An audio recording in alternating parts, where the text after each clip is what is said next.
The first thing I did after being reborn was to break off my engagement with Ethan Lewis. In my previous life, I had spent most of my years exhausting myself for Ethan, but when I was bedridden with illness, he couldn't even wait for me to pass away. Behind my back, he was already planning a grand wedding with Lily White. Their wedding coincided with my funeral. This time, I refused to be so foolish. While Ethan was busy breaking ties with the Lewis family to avoid marrying me and was running to the White family to serve Lily and her mother, I went straight to the Lewis estate. Emily, marrying into the Lewis family was your grandfather's last wish. It was also a marriage arrangement decided long ago between our families, Mr. Lewis, the family patriarch, said as he pulled out a yellowed marriage contract. I read it over several times, my gaze eventually landing on the man standing behind him. "If I have to get married in half a month, then I'll marry him," I said, pointing to Liam Lewis. When I declared that I wanted to marry Liam, the entire room fell silent. Mr. Lewis looked utterly shocked. "Emily, marriage isn't a joke. You and Ethan were promised to each other from birth. You grew up together as childhood sweethearts. How can you suddenly refuse to marry him and instead say you want to marry Liam?" He wasn't wrong. Since childhood, I'd known that I would grow up to become Ethan's wife. For years, my greatest wish was to marry him. But he never loved me. In my previous life, Ethan only married me because of the Lewis family's arrangements. On our wedding day, the first words he said to me were, "Emily, since you insisted on marrying me, be prepared for me to never love you in this lifetime." At the time, I thought he was just angry. Surely, over time, feelings would grow. I refused to believe that after all these years, he felt nothing for me. Even after our marriage, I hoped his indifference would eventually melt away. But I was wrong. After we married, Lily moved to the south and became an unforgettable regret in his heart. Even when we were in our 60s, Ethan would sit in his study, staring at the love letters he had written to her in his youth, silently weeping. Before I died, he coldly told me, "If it weren't for the promise I made to my grandfather, would have divorced you long ago and married Lily. You ruined us." It was then I realized he didn't just fail to love me, he hated me to the core. He even went so far as to hold a grand wedding with Lily on the day of my funeral. This time, I will never repeat that mistake. "Mr. Lewis, I'm not joking," I said firmly. "When our families arranged this marriage, they only specified that I was to marry someone from the Lewis family. There was no rule that it had to be Ethan, was there?" Liam Lewis was Mr. Lewis's youngest son, born when he was over 50 years old. He was only a few years older than Ethan. In my previous life, Liam left the Lewis family and moved abroad after Mr. Lewis passed away. I heard he never married. My impression of Liam was vague. He was a quiet and reserved man, always mature beyond his years. Unlike Ethan, he didn't seem to carry the burden of unrequited love or secret infatuations.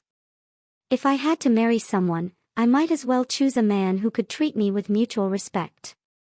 That was far better than a marriage filled with resentment. Mr. Lewis sighed when he saw my determination. "You make a valid point. But we still need to hear Liam's thoughts on this."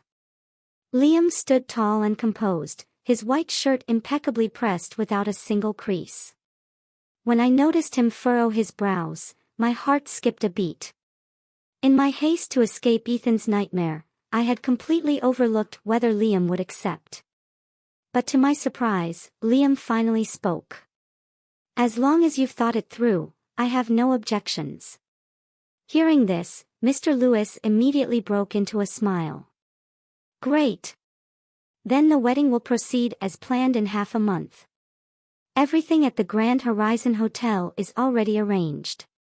I told you, I won't marry Emily." Before Mr. Lewis could finish speaking, Ethan burst through the door, anger radiating from him. He shot me a look of utter disdain before turning to his grandfather. "Grandpa, this is the modern age. Childhood betrothals are an outdated feudal tradition. If you don't let me marry Lily, I'll never come back to the Lewis family again. Mr. Lewis slammed the table in anger, his response drowning out the radio playing in the background. How many times do I have to tell you?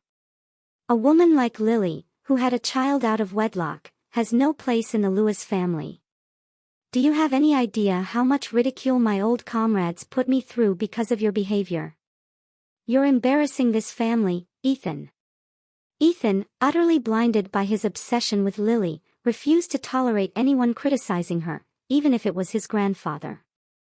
I don't care what you say. In this life, I'll only ever marry Lily. If you don't approve, I'll move into the dorms at work and never set foot in the Lewis house again. As Ethan stormed past me, he sneered venomously. You can go ahead and complain to Grandpa all you want. It won't make a difference. I'm never going to marry you. You'd better give up on that idea. It turns out Ethan thought I had come to the Lewis estate to pressure him into marrying me. Little did he know, my greatest wish in this life was to stay as far away from him as possible. Don't go after him, Mr. Lewis called out to the butler, taking a sip of tea to calm his frustration. He's spoiled beyond reason. If he wants to sever ties with this family over a woman, then let him. True to his word, Ethan moved out of the Lewis estate and into his dorm at work. At the school cafeteria, I often saw him with Lily. Some colleagues who were close to me voiced their indignation. Emily, it's bad enough that Mr. Lewis brought Lily into our school as a substitute teacher. Now that they're planning to get married, they're practically inseparable. Anyone who doesn't know better would think she's the one marrying him. I merely smiled faintly and continued eating my lunch, not bothering to respond. What? A colleague asked, leaning in closer. It doesn't matter, I replied softly, shaking my head. I wasn't about to stir up any drama before marrying Liam. For Ethan and Lily, they no longer had anything to do with me. Wasn't because I'd have to face Ethan at school in my previous life. I'd worked there until retirement only to realize I didn't truly love teaching. I'd like to try applying to a newspaper instead, I confessed, voicing the thought that had been on my mind. I worried Liam, like many men, might disapprove of his wife working outside after marriage, but to my surprise Liam simply said, do whatever you like. If that's what makes you happy, go for it. If it doesn't work out, I'm here for you. Encouraged by his support, I carefully slipped my prepared manuscript into a narrow slot on the mailbox. If the submission was accepted, it would give me an edge in the newspaper's interview process. As I walked past the department store, I suddenly remembered that Liam seemed to own nothing but white shirts.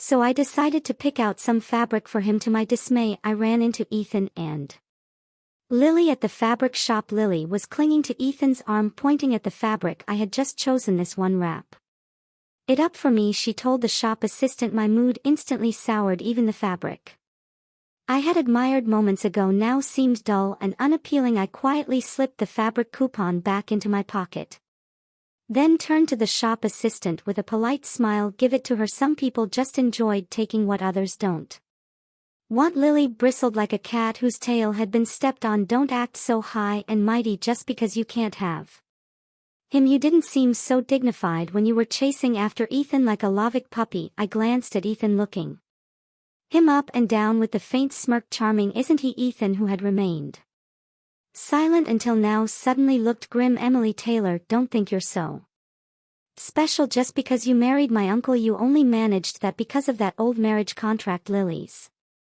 different. She loves me for who I am and doesn't care about my family's wealth. Out of the corner of my eye, I noticed a flicker of awkwardness on Lily's face, but she quickly masked it. She leaned sweetly on Ethan's shoulder as if the world revolved around him. You know, we should thank you, Emily. Without you, Ethan and I wouldn't have been able to end up together. We're family now. When the baby arrives, don't forget to come to the celebration. Lily gently placed a hand on her stomach, her expression glowing with mock maternal affection. She was trying to provoke me, but her intentions were transparent. It was clear she was hoping To use the baby to secure her place in the Lewis family, I couldn't help but sneer, and here I thought dogs might change their ways. Is having a child out of wedlock supposed to be something to brag about? A few years ago both of you would have been thrown into jail for this. With that I walked past them without another word, true to form. It wasn't long before Ethan started pestering Mr. Lewis to let him marry Lily. I've already told you, as long as I'm alive that woman will never set foot in my house. Mr. Lewis roared, his anger making him short of breath. Ethan, however, was as stubborn as ever. Grandpa, it's the modern age. People believe in free love now. Besides, Lily is carrying my child. That baby is a member of the Lewis family. Instead of softening, Mr. Lewis grew even angrier. A child conceived out of wedlock, that's nothing but a bastard. How did our family raise someone as shameless as you? His fury boiled over, and he struck Ethan's leg with his cane. If you're so determined to marry her, then get out of my house and don't ever come back. Ethan was kicked out of the Lewis estate, and he ended up holding a small wedding with Lily in the house that was once supposed to be ours. The only attendees were his drinking buddies. Ethan had always basked in the respect others showed him as a Lewis, but now that he had severed ties with the family, people stopped treating him with the same regard. Even Lily soon began complaining incessantly. How can you call yourself a man when your teacher's salary can't even buy a decent length of fabric? Her nagging grew worse.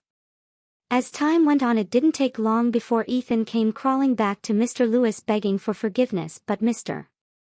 Lewis was a man of his word. He sent his reply through a guard, you can come back with the child, but that woman will never step through these doors. Ethan was left standing outside the estate, not allowed even a single step inside. Meanwhile, I received notice from the newspaper I had been hired and would start work next month. Life finally seemed to be looking up. Without Ethan and my life, the world felt brighter and freer. One day after work, as I walked home, I overheard some colleagues gossiping nearby. Have you heard that grandson from the Lewis family got cheated on? Yeah, I heard too. The guy involved was the principal from the school next door, caught in bed no less. And they say when the wife caught them, Lily and the principal didn't even have clothes on. Hearing that, I couldn't suppress a smirk. It seemed karma had finally caught up with Lily and Ethan. Such a scandal in an ERA with limited entertainment spread like wildfire. The principal's wife, a fiery woman, caught them in bed together and sat on the floor wailing loudly, ensuring every neighbor nearby heard every detail. Lily's affair with the principal was clearly an attempt to return to her teaching job. After all, Ethan's salary could barely support her and her daughter, let alone provide for the baby she was carrying. This wasn't a minor issue. The principal's wife called her family, who dragged both Lily and the principal to the police station. The principal, accused of inappropriate relationships, was fired from the school.